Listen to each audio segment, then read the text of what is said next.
Magandang umaga mga kasinsin, magandang umaga sa inyong lahat. Andito na naman tayo. Ang ating episode by today is paano nga ba gumawa ng account sa DMW. So sa lahat ng ating mga aplikante, panoorin nyo ito. So una, of course, i-search nyo yung DMW. So, pag na-search nyo na, lalabas yung e-registration. So, ayan, i-click nyo yung let's go. Yun. Pag na-click nyo na yan, lalabas na yung sign in. So, wait lang kasi ang bagal. So, okay. Yan, login. Sa mga magla-login yung may mga account na. Pero, pagka may account kayo, i-click nyo yung, i-type nyo yung email nyo, tapos next, then after that, i-click nyo yung, i-type nyo yung password nyo, ganon, sa may mga account. Pagka may account na kayo. Pero kung wala pa kayong account na, i-click nyo yung registered. Yan, registered. So, yan, i-register nyo, fill up nyo yung nyo, mayroon din siyang account recovery. So, yan, pagka na-click nyo yung registered, click nyo yung accept. Yan, then, after that, yan, i-click nyo na, i-fill in nyo na lahat yung mga particulars ninyo, ganon. So, make sure na ang email address na ang gagamitin ninyo dyan is yung Activa, yung talagang nabubuksan ninyo. Yan. Yan siya. Then, after that, you click ang registered. Yan. So, after nyo maklik ang registered, okay na yung ganon. Yun. Tapos, ayun lang submit. Sorry. Back tayo. O, back natin doon. So, kung may mga old account naman kayo na hindi nyo pa na-transfer, ayan, i-transfer nyo dyan. Click nyo lang yung transfer old BM account. Ayan. Tapos, follow follow nyo na lang ang steps. Then, ayan. Halimbawa, may kayo, yung tawag na ito, yung nakalimutan nyo yung email nyo o whatsoever, create ticket lang kayo. I-create ticket nyo lang.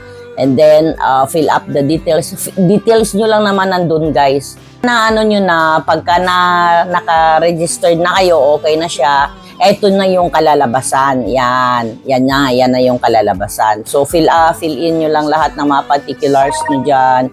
Yan, tapos yung mga beneficiary nyo, etc. Lahat ng makikita nyo naman yan dyan, guys. Makikita nyo yan.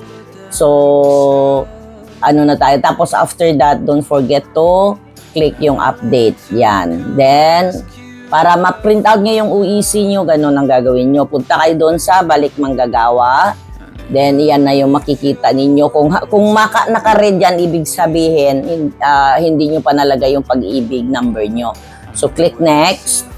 Yun. Pagka na-click nyo na yung next, ayan na siya. Lalabas na yung input your flight details. So, yun. Ayan.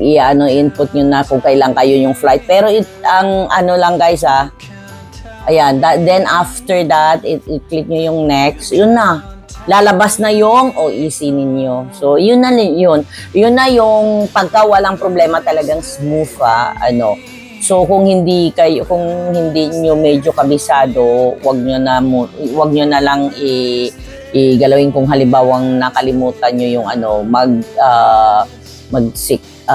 kayo. Kasi mahirap kasi sa phone, medyo mahirap siya, guys, kasi kailangan sa laptop para at least malaki yung space, malaki yung screen, malaki yung screen, so hindi kayo mahihirapan mag-update ng DM nyo. So yun lang, kasi marami talagang namomroblema pagdating dyan sa DM account. Basta ang importante yung hindi magdobli ang account ninyo. So yun lang, guys, maraming salamat. Hopefully na nakatulong kahit na ganyan lang kasi hindi pa, sorry guys, hindi ako masyadong marunong mag-edit o kaya mag-ganon-ganon. So parang pahapyaw lang ang ano ko dyan. So, sana makatulong kahit papaano makatulong. Ang next natin mamaya na iano is yung paano gumawa ng appointment sa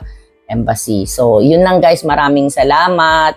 Ingat kayo palagi and God bless. Don't forget to subscribe, like, comments, and share ng ating YouTube channel. Maraming salamat. God bless. Bye.